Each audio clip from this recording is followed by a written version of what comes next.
Welcome to Monday Thoughts for the Week, a production of Global Agri-Trends. Clear, concise, market intelligence. Here are your hosts, Brett Stewart and Simon Quilty. Good morning, everyone. Brett Stewart here.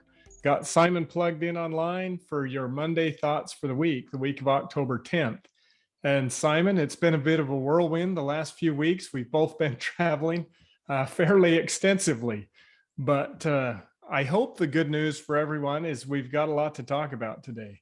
And as always, there's no shortage of discussion topics in the global agriculture and the global protein trade. So Simon, I know you've been traveling in Indonesia. You've got quite a story for us there, update on the disease issues. And with that mixed in with everything else, let's go ahead and take it away. No worries, Brett. So yes, I was fortunate enough to be invited to the 25th CS FMD conference. So this is a meeting of 15 countries, 10 of which have got foot and mouth disease and lumpy skin disease. The other 5, it's, you might say, on their doorstep.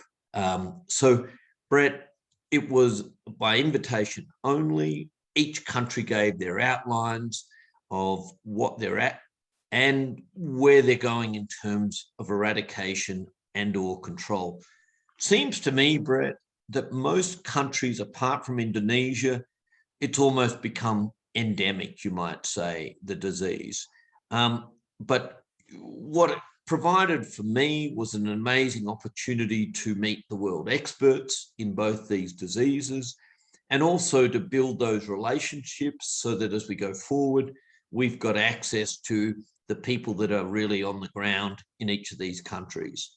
And then you can see on the right there our Australian contingent, but to the credit of DAF, Department of Agricultural, Fisheries and Forestry in Australia, CSIRO, a number of consultants, we were all part of this. And so that in itself, Brett, was really interesting. So a paper to go out at the end of this or middle of this week, but also a series of interviews, which we do a deep dive on the status of the disease within Southeast Asia and the potential solutions going forward, Brett.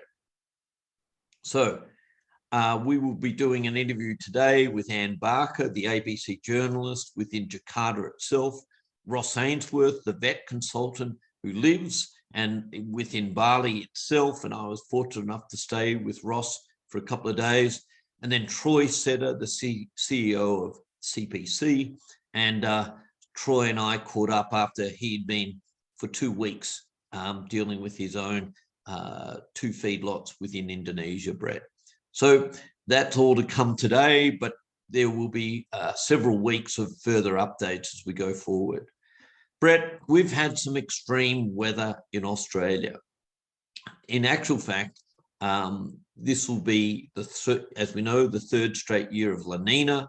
But in Sydney last Thursday, they recorded its wettest year on record since 1858. And Brett, we've still got 3 more months to go. So there's more on the way. There's another 40 to 80 mils or up to 100 mils on the cards in these 2 next systems, weather systems moving down the coast, Brett. That's this week.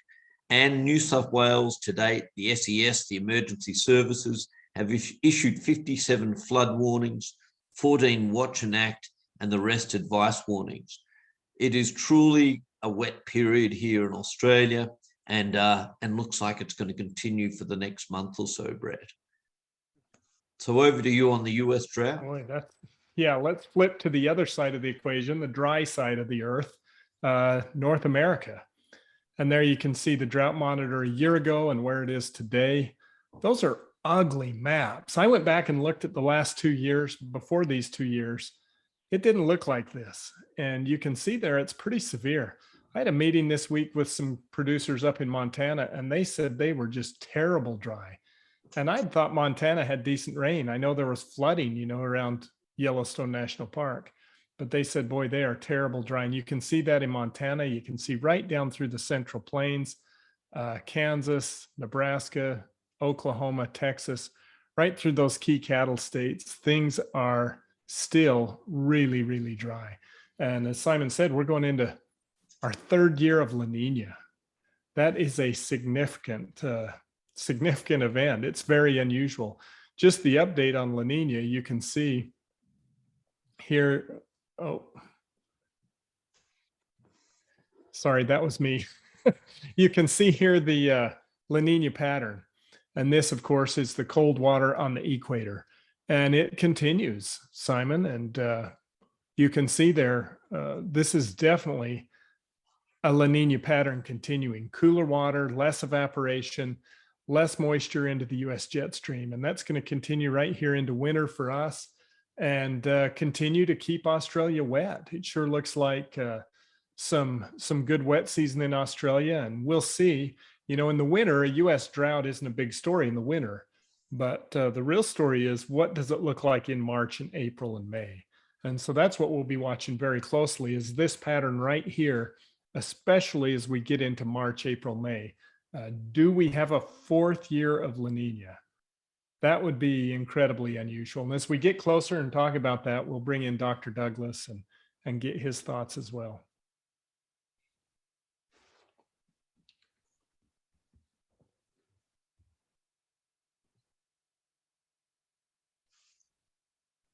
The Fed Reserve rate hikes are working. Policy versus inflation, Brett. Yeah, right. And so we've listened to the Fed, we've listened to Jerome Powell and his rhetoric of, first of all, inflation's not a problem, to the point now that, yes, inflation's a problem. And his most recent comments are, inflation's a problem and it's going to be painful. There's no other way around it.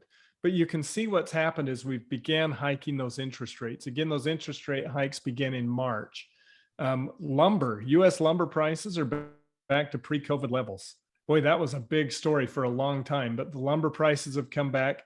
If you look on the right side, the list of commodities there, there's a handful of them that are up, but you look at most of them all the way down, just the energies, even the soft commodities, cocoa, copper, you can see even feeder cattle, unleaded gasoline down. This isn't enough to really break inflation. I mean, we saw gas prices go up 50%. So gas prices down 3%. That doesn't break inflation, but we've definitely got these commodities on the move. And that's a month to date chart. So that's just showing the move real rapidly there through September. And there's more to come. You know, the rate hikes continue higher. It's definitely reshaping the global markets. Here's the US home sales. We're now at pre-pandemic levels. New home sales dropped below the pandemic low. Existing home sales dropped back to the pre-pandemic level. And so those interest rate hikes are definitely having an impact. Now, this is not great news if you're buying a house unless you have cash, because 26-year low in mortgage applications. Mortgage rates jumped from 3-4% up above 7%. And so, of course, those home prices are coming down because these new buyers are going, oh, wow, 7% interest. That shaves a huge amount off of what we can spend. The housing market in the US is really starting to feel the heat of those high interest rates, and it's not over yet. Freight rates, take a look at this. This is the WCI Shanghai to LA container freight benchmark rate. So that's coming from China back across. Remember when those rates went through the roof? Right now they're down 50%. You got to look at the comparison there. At their peak, they were up 140%. And so they're working their way down. But the real story, I think, Simon, is still inventory. And you hit on this months ago. We talked about inventories. US retailers, everybody loaded up on expensive inventory with the fear that they would not be able to get more supplies. And now these US companies, their warehouses are filled with overpriced inventory. And so that's the trap. Your warehouse is full of expensive inventory. The price falls, just like the Chinese beef market's in. All of a sudden, there's a bunch of high-priced inventory. Here's US food inflation. So here you can see the CRB foodstuffs. That's an index showing the cost of what goes into food, into processing. And so you can see that food index has declined. The CPI on food continues going higher. But if you have to guess, where's that CPI on food going to go in the next 6 months? We're going to see it come down. And so we're going to start to see some pressure relief. Now, the problem is we're not going back to where we've been.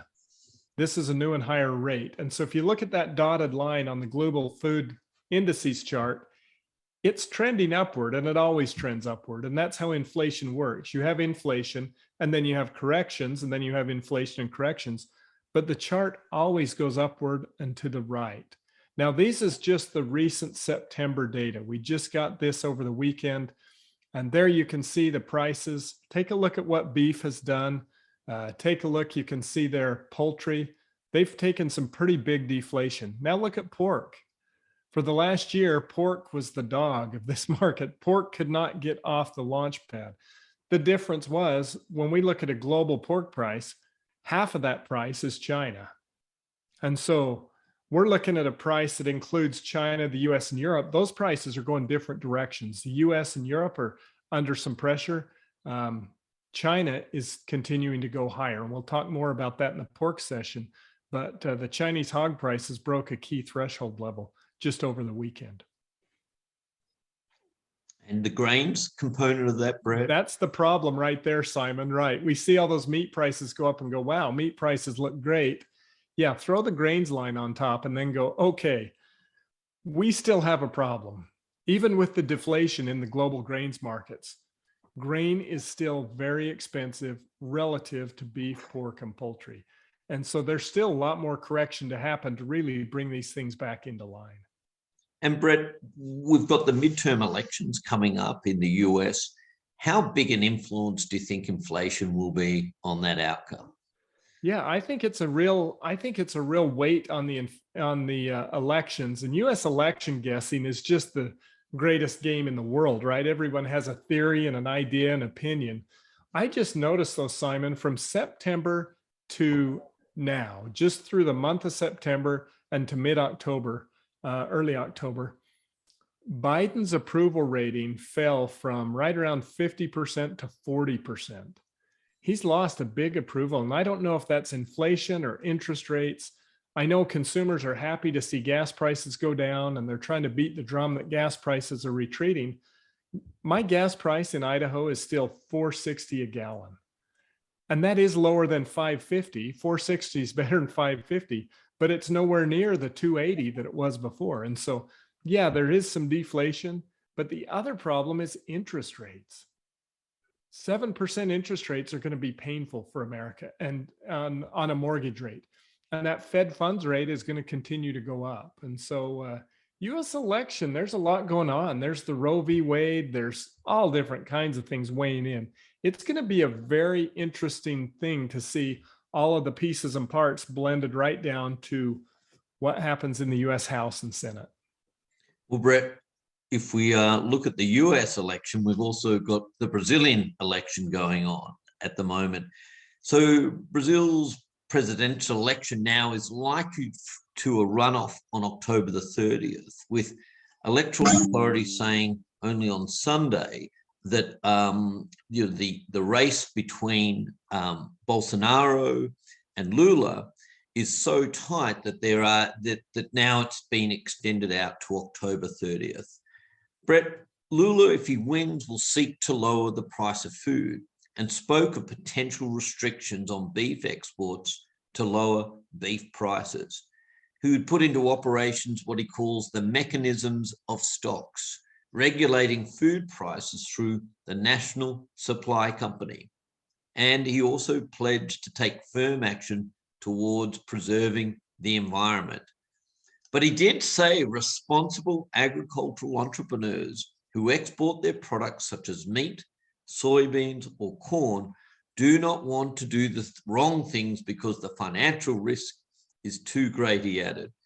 Brett, didn't this, our friend here, Lula, run into a bit of trouble the last time he was president? Yeah, so Lula da Silva is on the record for accepting bribes from JBS, millions and millions of dollars in bribes. And here he is now launching grenades towards the meat industry in Brazil. Who knows where this goes? This is some wild politics down here, and it could have an impact. This idea that we're going to set up a national supply company to administer food prices is doesn't have a good track record anywhere.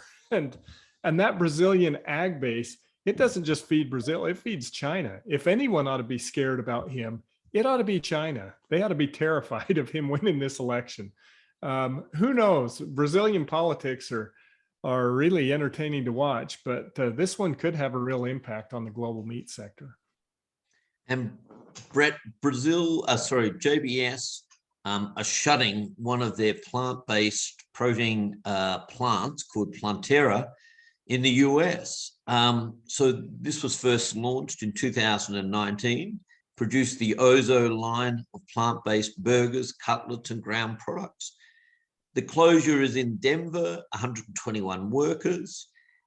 Nikki Richardson of JBS says, we continue to believe in the potential of plant-based options for consumers and remain committed to the alternative protein market. JBS will focus its efforts on its plant-based operations in Brazil and Europe, which continue to gain market share and expand their respective customer bases. The parent company had invested in, was it Sierra and the Dutch company Vivera, 400 million spent in 2021. Brett, is this an experiment that's been a costly and uncertain one, or is this just typical business? You try something and you have to move on? Yeah, it's interesting. When the big buzz was going on about plant-based protein, Simon, everyone bought into it. Everyone said, look, we don't know if it's going to work or not, but we're going to get a foothold in case it does. And I don't know if you just call that an insurance premium to say we're going to hedge, and if it works, we're in it. But boy, all these big companies, most of the major US meat companies, spent hundreds of millions of dollars, some of the Canadian companies as well. So these big companies have put hundreds of millions of dollars. I have a slide, and I'll have to go dig it out, Simon. It shows, it was a slide of most, if not all, of the plant-based protein companies. There are dozens and dozens and dozens. I mean, just companies you've never heard of. I would love to know how many of those companies are in business today and how many of them are going to be in business in a year.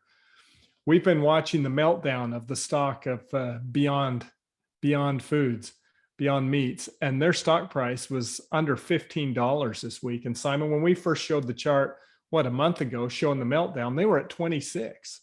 It went from 26 to $15 in a month, but it peaked at 234. And so they've now lost 90, I think it's 93% of the company value is gone. I think the consumers have spoken. I just think the consumers have voted with their dollars. And I think these companies that were built off of hope and foo-foo dust, I think they're scrambling. And I think we're going to see more of this. And to be honest, as somebody in the meat industry that really thought this was a house of cards anyway, it is somewhat heartwarming to watch. Yeah. Well, Brett, Walmart is acquiring a grocery robotics company called Alert Innovation. So Walmart are developing what they call their market fulfillment centers, Brett, which is a pretty unusual name to be calling the MFCs they are. And they're building these with the expertise and knowledge they gained from Alert Innovation. So it's all about trying to, I guess, digitize and custom made their robots to get digital orders out more efficiently. Alert's fully autonomous bot store retrieve and dispense orders by moving horizontally, laterally, vertically across 3 temperature zones without any lifts or conveyors, Walmart said in a statement. It's almost futuristic here, Brett. So 3 more fulfillment centers are slated to open over the next 3 years. The facilities combine human workers, robotics, machine learning to make the fulfillment process more efficient. The retailer said the acquisition will allow leverage on its 4,700 stores located within 10 miles of 90% of the US population. These MFCs are modular warehouse built. And Brett, They've got fresh frozen items as well as consumables, electronics, all goods. They call them small automated warehouses. Brett, I look forward to the day when you say to me, Simon, how did you go when you went to that new centre? Did you enjoy the product? And I'll say to you, Brett, I'm fulfilled at the fulfillment centre. From the Walmart fulfillment center. I think anything, if anything, Simon, this really talks to the labor shortage. And these companies are saying, we're willing to invest, because what this tells me, they don't think the labor issue is going to be fixed anytime soon. And I think they're right. I agree. I'm just always amazed at the names they come up with these. Yeah, that's a good one. Anyway, it's very fulfilling. All right. Yeah. Global Disease Watch. So India, lumpy skin disease, it's a continued battle, Brett. Cattle movements curve are extended for another month. So 2 million cattle now have been infected across India in 3 months. 100,000 head have died. And last month, Uttar Pradesh, which is the largest actual meat processing state in India, has banned cattle trades from its 4 neighbouring states, Rajasthan, Madhya Pradesh, Haryana and Delhi. And so, Brett, it just hasn't gone away, and it always tells us that, you know, we've got a lot of lessons to learn out of India, because what we're fearing is this could all happen in Indonesia as they move in to their monsoon season, and India is just moving out of theirs. Brett, it is concerning. And Brett, Nepal reports African swine fever for the first time in May. 15,000 pigs have died since March. They took 2 months for it to come out. The number of reports are across all those different regions, I think there's 8 or 9 there all up. It just tells me, Brett, that it was in the country for a good while, and probably has been there for a long while. So, look, it could have a significant impact on their food security, because pigs are one of the key sources of food in Nepal. No surprises, I guess. And Just Brett, on the move. Yeah, these viruses, these livestock viruses. I don't know, Simon, we've always dealt with them, but boy, these are some bad viruses, and they are on the move. Nobody's safe.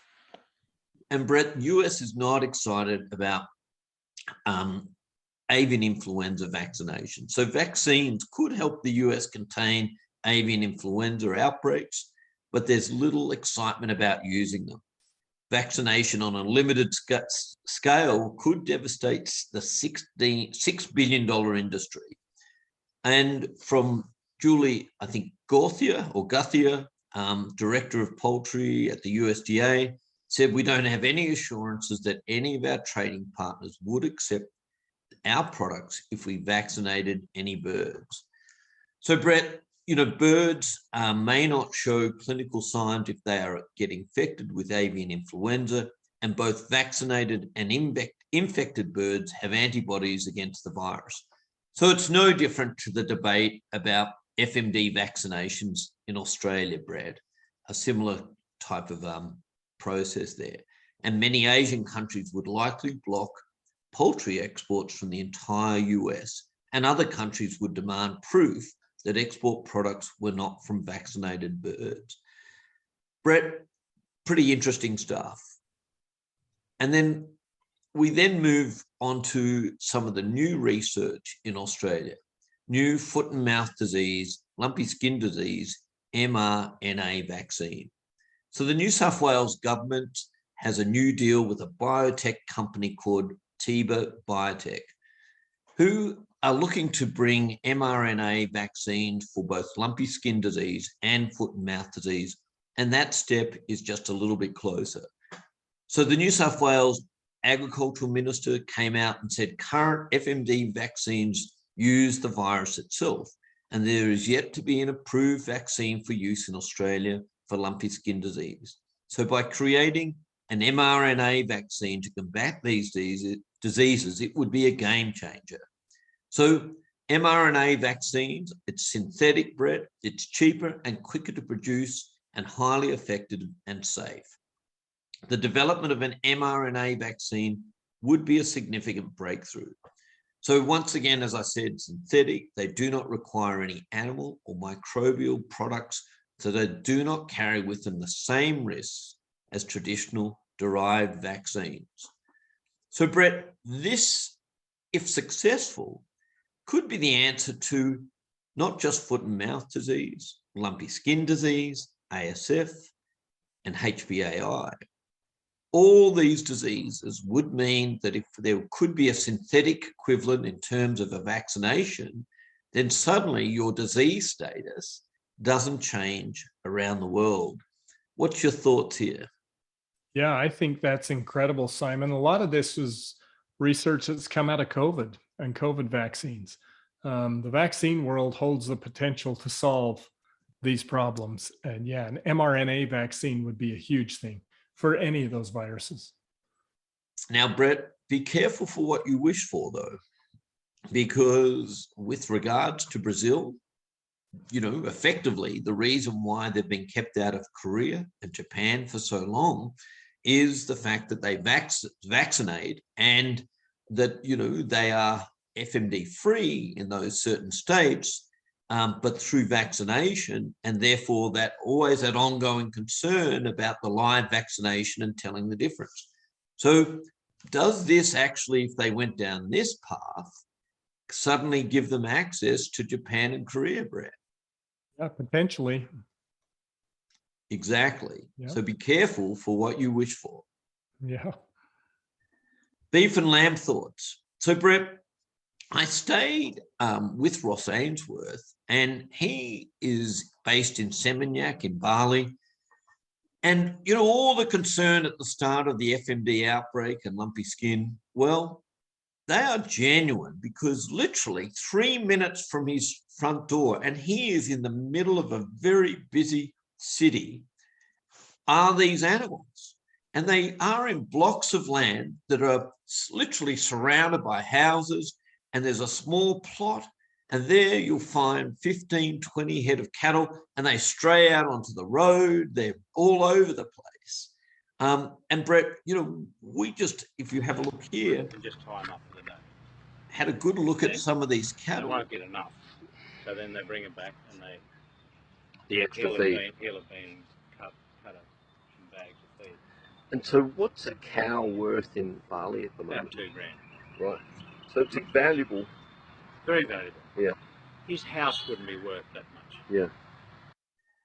So Ross just said, $2,000 for an animal, and his house is not worth that amount. So effectively, these are very valuable animals in the eyes of the Balinese. And so, Brett, it just brought home to me some of the complications of living in this environment and the spread of diseases. Now, fortunately, as we see in the next few slides, that Bali has got up to date in terms of their vaccinations. And today it's now sitting at closer to 80% of all cattle in Bali have been vaccinated or thereabouts. But Brett, let's have a quick listen here to the journalists. Yeah, I mean, look, for the last couple of months, I guess, there is a website in Indonesia that shows the daily tally, supposedly, of FMD cases. And, I and also the Sydney Morning Herald had reported at the beginning of August, I think, that it looked as if Bali had eradicated it, which seemed very surprising given that it is so contagious. And I checked back almost every day, every second day, just to see whether that changed, how it was also progressing in other islands and provinces in Indonesia. And I think there came a point where it was, it's just not possible that it hasn't flared again in Bali. And fortunately, we have a stringer that we employ in Bali to both film for us when necessary and to find out things for us. And we literally sent him around the island. Over a couple of days, he managed to go to the areas where there was perhaps the biggest concentration of farmers. And he did find different places that had foot and mouth. I mean, one of the reasons it was hard for the authorities, perhaps in Denpasar, to know is that the typical farmer in Bali might only own 1 cow, 2 cows, there might only be a handful of cattle in one area. So they recover reasonably fast if they don't die. And, they don't often have the money to pay for a vet to come and treat them. So therefore the vets aren't reporting the disease either. So it was a matter of literally being active to go out and find them ourselves. And then, then asking questions about why it had not been reported, why we weren't hearing about these cases, and was there a cover up? So Brett, Anne lives in Jakarta. She ran a story a week ago or so on just the claim by officials in Indonesia that there was no longer foot and mouth disease in Bali, and as she laid claim to, it simply is not the case. But Brett, also let's chat here to Troy Setter and get his thoughts on where things are at in terms of his own operation and how he sees things in Indonesia in terms of the disease, both FMD and LSD. Look, I think the test that we apply to. Yeah, I mean, look, I think for the last the test months, that we I guess, apply to how do we look at the spread of FMD is to look at the slaughter of local cattle and the infection rates of local cattle, as there is very little testing going on. There's certainly a large kill-off of local cattle continuing, particularly in southern Sumatra and through Java, that really indicates and aligns to the reporting that foot and mouth disease continues to spread and continues to be out of control in Indonesia. There has been a ramp up of vaccinations in Indonesia, and we are starting to see some natural immunity develop from those infected animals. But foot and mouth is still out of control and growing. Lumpy skin is spreading. It was confined to central Sumatra and north. We saw it firsthand in southern Sumatra, and the Indonesian government has officially reported it as being in central Java, which aligns to rumours that have been around for a couple of months. So lumpy skin is absolutely spreading, and there's very, very little vaccination for lumpy skin. It's just not getting the attention that it deserves. And last but not least, Brett, let's hear what Ross Ainsworth, and I introduce him as a senior person in the industry, and he's quite a character, Ross. So let's hear what he has to say. Morning, Simon. Just to clarify, I'm a senior citizen who happens to be a vet. Not a senior vet. I'm not senior in anything. But in terms of the short answer is we don't know. The information that's coming through on foot and mouth disease is very patchy. We know it's been edited and manipulated. We do know that the disease is out there raging, relatively uncontrolled, more controlled than it was, but still needing a lot more control to sort of slow down its pace and its impact. In terms of LSD, we know even less because it's number 2 on the priority list, and it's a real concern that we have such little information. But they're both extremely dangerous, and we need to do a lot more to pull them up. That's about it for the moment, anyway. So, Brett, in summary, FMD is still present in Bali. A large kill of local cattle has resulted that FMD and LSD continues to spread out of control throughout Indonesia.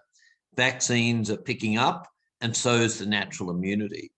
LSD is now in southern Sumatra and central Java, and therefore is spreading by the day. FMD information continues to be patchy, and LSD is even worse. So, Brett, share me your thoughts on just that little summary from 3 people that have been very much watching and looking at this situation. Well, I think it confirms our fears, Simon, and I think your comments early on about this, about the risk from Bali and the need for vaccination, had a real impact. I think your statements that tourism should be suspended until they vaccinate their herd really got attention. I think it really stepped up the efforts of Indonesia, especially to work in Bali. But I think when you listen to what these people say that live there on the ground, it's a little disheartening. I think, Simon, the risk is going to remain very high for Australia and for other nations around. So, Brett, here's the further update. Really, so and this week we're going to be doing a paper on this, plus some of the interviews, and with a deep dive. So, outcomes of the summit will be looked at. Illegal trading of livestock throughout Asia is a big part of the problem. The border porosity that goes on, the relationship that Australia has with Timor-Leste and Papua New Guinea, absolutely critical. And I was fortunate enough to have breakfast with the head of the Department of Agriculture that oversees this area for Timor-Leste. Quality of vaccines is crucial. The disease being endemic in these countries, and who is, and are we almost at the stage where it's endemic in Indonesia? And Troy Setter really put some thoughts into that. Dual vaccines we'll talk about, and the lessons learned from India. And last but not least, Brett, I've got some recommendations potentially how to go forward here. So that's to come out of this trip away. You know, I did a fairly deep dive between going to this summit with 15 nations to meeting some of the locals and getting their thoughts and views. Brett, the Great update. Information. Thank you. The update from the Indonesian government, Bali vaccinations today are at 448,000, almost 75% of the cattle. That's for first doses only. A second one is required, but the good news is that this first dose that Australia has donated is a strong one. So the national amount is 3.8 million doses so far, or only 22% of the cattle population. Of the 1 million vaccines from Australia, 80% has been used in barley bread, and 3 million due to arrive by mid-October. So, Brett, here's the quick outline. You can see the rate of vaccination in the last week or two has been substantially better, as I think G20 approaches closely, and they're looking desperately to try and, I guess, give the strong impression they've got this under control. And Brett, the US cattle production, a snapshot. So we started the year with the US cattle inventory down 2%. US beef production, the August figures showed a record 2.51 billion pounds produced, or 6% above this time last year. The US cow and heifer slaughter accounts still for 51%, as we've said earlier, between January to August. So liquidation, Brett, is in full flight. The growth in the rate of cow and heifer slaughter is leading to a far smaller calf crop, and lower future cattle supplies are a given. So fewer calves can mean a smaller cattle inventory for years to come. And as we said, Brett, we're expecting this to have a huge impact out to 26-27 in terms of pricing. High beef production has led to a rise in beef in cold storage, and beef in freezers was a record 515 million pounds, grew by 1% in August, but 24% higher than the same time last year, Brett. And total beef exports as of September 15th were at 682,000, up 1.8% from last year, but a higher US dollar might see that growth slow. And Brett, the USDA's September cattle on feed report showed cattle and calves on feed total 11.3 million, the second highest on record. Marketings were up 6%. Brett, pretty significant numbers, aren't they? They all point to a very devastating drought. Yeah, for sure, Simon. As we look out into 2023, you have to look out at those live cattle futures and say over or under. And these are pretty damning numbers, especially that high slaughter rate and the big number of cattle on feed. We know that there's a bulge moving through the snake right now. And when that bulge clears, it's going to be a much smaller cattle supply behind it. The real question is what happens with demand, with recession, with consumers, and with a strong dollar? Agree, Brett. So, here's the figures, but that heifer rate of slaughter. These are from the American Farm Bureau Federation, but it just points to a devastating drought, and I think we can expect more of the same until probably March next year, when Art's calling that we suddenly start to dry out a little bit in Australia, and you get a little wetter in America, Brett. So Australian market snapshot. So this is the last week in rainfall. You'd be mistaken to think that that was the last 3 months, Brett, but in actual fact, it's just the last week. And you can see across New South Wales and Queensland, the rainfall has been truly significant. Brett, we've seen in terms of cattle prices, the EYCI, Eastern Young Cattle Indicator, is at 1,039. It remains stubbornly high, Brett. And here's the reason why. The restockers, this rain has given them another, you might say, injection in the arm, and they are out there buying, and they're more than 50% of the market, Brett. But interestingly too, is that when you look at the price they're paying against the feeder market or feedlots and the processor, they're paying 16% more than processors and 13% more than feedlot operators. Brett, these are significant numbers, and unfortunately for processors, they've definitely slipped back into the territory of, in the red again when it comes to grass-fed cattle. And as this rain continues to fall, unfortunately, I don't think much is going to change in terms of what happens soon. And Brett, here's the cattle slaughter. The expectation 2-3 months ago was that we'd start to see numbers pick up in the back end of the year. That ain't going to happen. And you can see in that period, the numbers have fallen even further. So, Brett, does it all point to come Q1 and Q2 of next year that there's going to be a lot more cattle in the system that's really going to be carried over from this year into next year?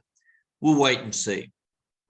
And Brett, here's the national lamb prices. And you can see that heavy lambs, trade lambs, and restocker lambs are all at 767. They're all grouped there together. And then you've got light lambs at 7.19 cents per kilo. And Brett, it's really once again about the slaughter of sheep and lambs. And you can see in the grey there that they're today at about 474,000 per week at the moment. But Brett, it's this period here as we move into the final quarter of the year where the numbers pick up and the issues of labour come home to effectively potentially cause us some grief.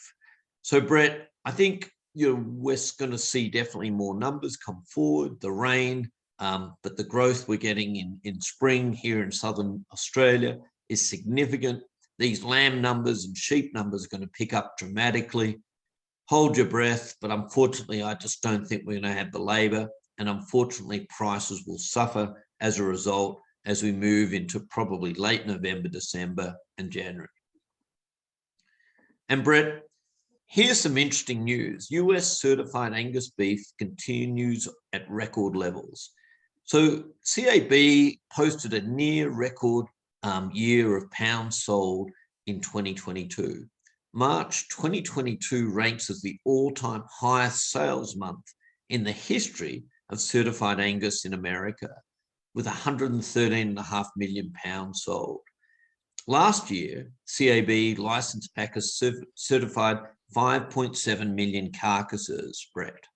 So, Brett, they're having success. Food service products continue to recover and grow in 50 different countries around the world. Sales of certified Angus beef outside of the US grew 1.7% this year. And as CAB said, they're excited to see significant growth in 3 of our top 5 international markets of Canada, Mexico, and Taiwan, experiencing growth of 24%. And they're also increasing growth into the Middle East and Central America, in particular, Qatar and the Dominican Republic. Brett, in actual fact, that is all about the high end of the market and the fact that, we've seen it here in Australia with Wagyu and long-fed Angus programs.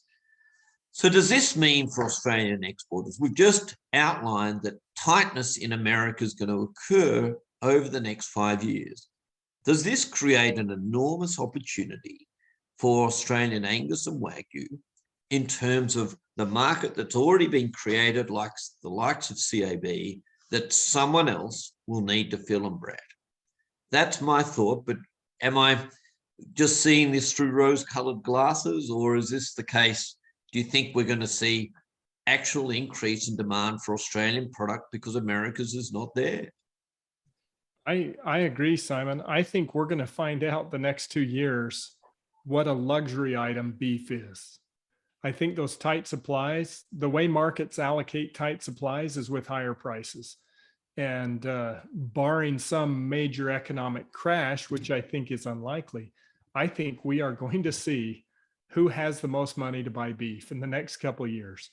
And we're going to find those high-end consumers in the US, in Korea, and even in China. We're going to find out who has the money and who's willing to pay for beef. I think this high-end beef market is going to put in some new highs. I agree. And Brett, I'd even go as to say that CAB's success, and this is truly successful for them, will become Australia's success as we move forward, because they just simply won't be there to meet the needs of the market. Over to you on Brazil, Brett. So yeah, we got the Brazil data for September. They're the quickest ones out in the world with trade data. And what it showed, Simon, was an all-time record high beef export number. Now, you look at that chart on the right, you can see it came at a cost. Those Brazilian beef export prices have fallen for 4 months now. They're still above $5.50 US per kilo, which is a pretty high Brazilian price, you can see historically. But boy, they are exporting a lot of beef. This plays right into Lula da Silva's campaign, right? That he basically said, are we going to have any meat? We need the butcher shops to have meat. We can't export it all. And what this shows is the Brazilian exporters are doing their level best to export everything they can. The chart on the right, pretty obvious, right? Record high Brazilian beef exports to China. We've heard now, Simon, for 6 weeks, going on 2 months, that the Chinese market is flat, prices are bad, they're not buying, and yet Brazil just continues to pile record volumes of beef headed for China. Yeah. Well, Brett, Asparagopsis. So these were the numbers this came out of Beef Central in the last week or so. Supplied a cost between 130 million, 32 million to 1.6 billion study find. So a new study looked into the capital requirements of commercially producing the methane-reducing feed additive Asparagopsis. The additive has generated considerable interest in recent times, and particularly for the feedlot industry, which it's all about, I guess, the carbon footprint and how does Australia, lower its greenhouse gas emissions. So this is truly seen as one of the silver bullets. However, the cost of producing the additive has been the source of some debate. CBA, the Commonwealth Bank of Australia, and AgriFutures Australia recently looked into the capital requirements of farming this and concluded it would cost somewhere between 132 to 1.62 billion at 100% adoption rate. AgriFutures Australian manager Michael Beer said that Asparagopsis farming was still in its infancy, with no large-scale production currently in Australia. So, Brett, what's interesting about this is that the work done by FeedWorks Ian Sawyer places the need for carbon credits in Australia to be at $170 per metric tonne for this product to be break even for a feedlot operator in this country, that in actual fact, that's where carbon needs to move to. Right now, carbon is trading at less than $30 per metric ton. So, Brett, I find it interesting because the assumption done by CBA and Agri Futures Australia is, you build and the market will come to you, but I'm not sure if that's the case. I just question whether, until we start to see the value of carbon increase dramatically, will this type of expenditure ever occur? Anyway, we'll see. And here, Brett, is just where I guess the market's moved in terms of the value of carbon in recent times. As I said today, it sits slightly below $30 per metric ton. And Brett, New Zealand bans live exports in 2023. So a date is now being set for April next year. This is on the back of the tragedy that occurred in 2020 with that fatal typhoon off Japan, where 41 people were lost at sea, including 2 New Zealanders, and 6,000 cows drowned. New Zealand exported 134,000 cattle live animals last year in 2021, everything for breeding, nothing for slaughter, of which the majority went to China and Australia. Australia also plans to ban live sheep exports by 2025. And back in 2017 and 18, it was 1.93 million. Today, it sits at about 478,000, Brett. There were earlier tragedies at sea earlier this year. 15,000 sheep were drowned in a ship off the coast of Sudan. And in 2020, a Romanian boat sank in the Black Sea, over 14,000 sheep lost.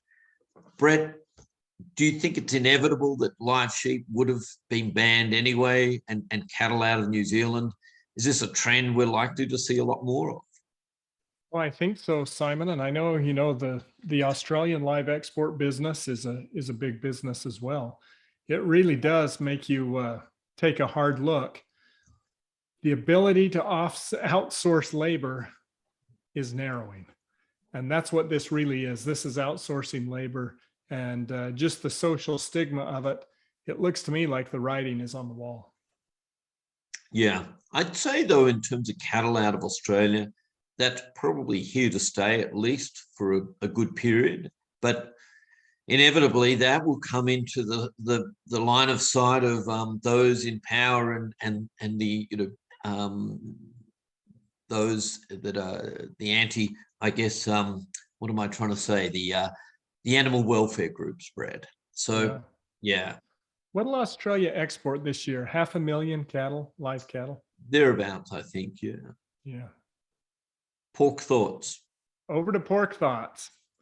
This chart, I think, probably does the best at just giving us a view of what's going on around the world in pork. And you can see there are a few things. You can see Brazil remains the affordable supplier globally. EU prices right there, similar to the US. Mexico remain expensive. And we'll talk more about that in a minute. But the real story here is China. And if you look at that China price, it is off to the races. In fact, my threshold mark was 25 RMB. And I've said for quite a while, Simon, we're going to break that 25 RMB threshold. What that star is right there, that is 26.1. And that is today's price this morning, just overnight. The Chinese hog price, after they didn't report prices last week, I think holiday week or whatever, but they never reported prices. Today's Monday price is now 16.1 RMB, which puts Chinese hogs at a carcass equivalent of 236 a hundredweight US.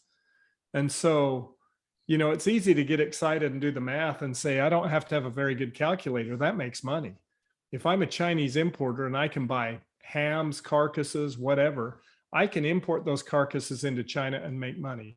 Now, the risk of that thought is a couple of things. One, it's complicated. There's tariff, there's freight. But even with tariff and freight, this now works. The real problem is China's pork market is not a market economy. It doesn't just have to cross the economic threshold to work. It has to cross the political threshold. And the Chinese government learned through ASF that they can go 15 million tons short on pork and survive. And that's a little unsettling to see these prices this high. Under any normal circumstance, if this was any country in the world, they would be buying global pork hand over fist right now. But it's not, it's China. And they still have their foot on the brake. And until the government gives some form of signal to the importers to go ahead and buy, they're not going to buy. But every time this price ratchets up a little higher, it increases the odds that they're going to step out into the markets. Now, I think they'll probably step out first into Brazil and the EU. They're actually buying some Brazilian pork and increasing tonnage. But I think maybe the EU, the US, our political situation is not great.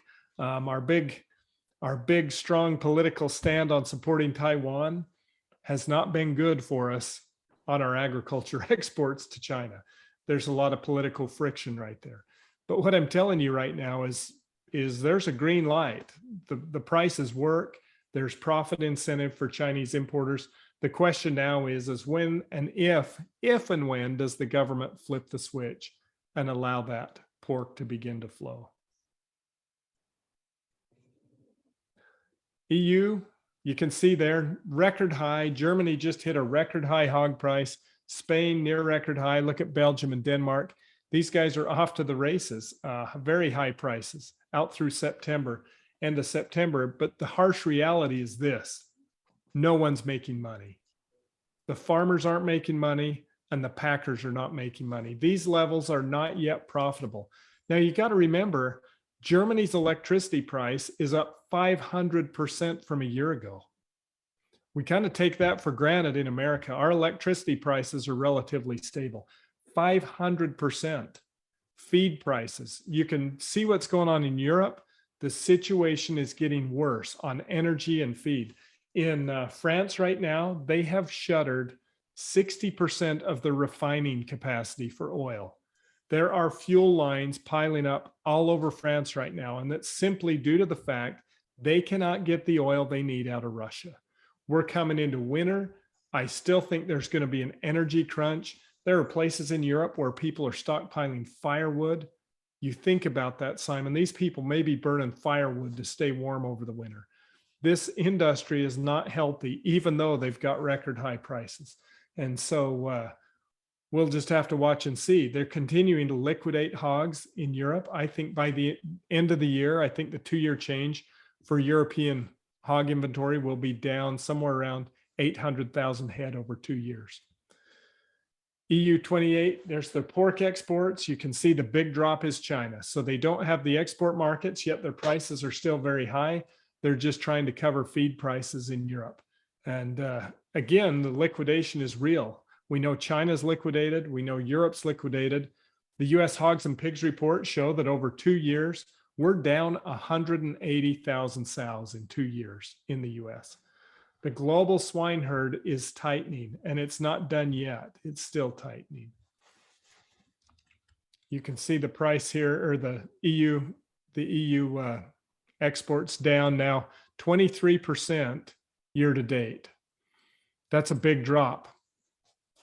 Mexican hog prices continue firm. The Mexican hog price remains high, up there around 44 pesos per kilo. Look at that compared to last year, compared to 2 years ago. Mexico continues toe-to-toe in our markets every day, buying U.S. hams. The ham market of Mexico continues. They're supporting that ham price. And I think that's probably one reason that China is a little uncomfortable coming over here and trying to dive into the U.S. ham market right now, is they would be going toe-to-toe with Mexico, which has very high prices currently. So globally, the global swine market is tightening. Global demand is good, and supplies are simply lower across the board. Now this week, here's some juicy news. The Supreme Court is going to hear the case on California's Prop 12 ban on gestation crates this week. So oral arguments will come out this week. You can jump on the Wall Street Journal.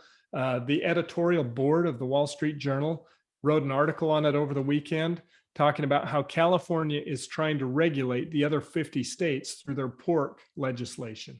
They're trying to say we can go and require different production practices across the other 49 states based on what we want here.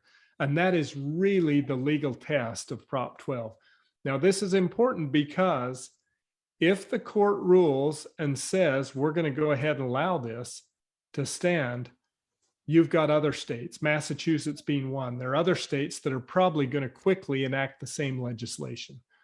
This is a key moment for the US pork sector. Either this thing gets overturned or it begins a slippery slope to where the activists reach across state borders and regulate our production.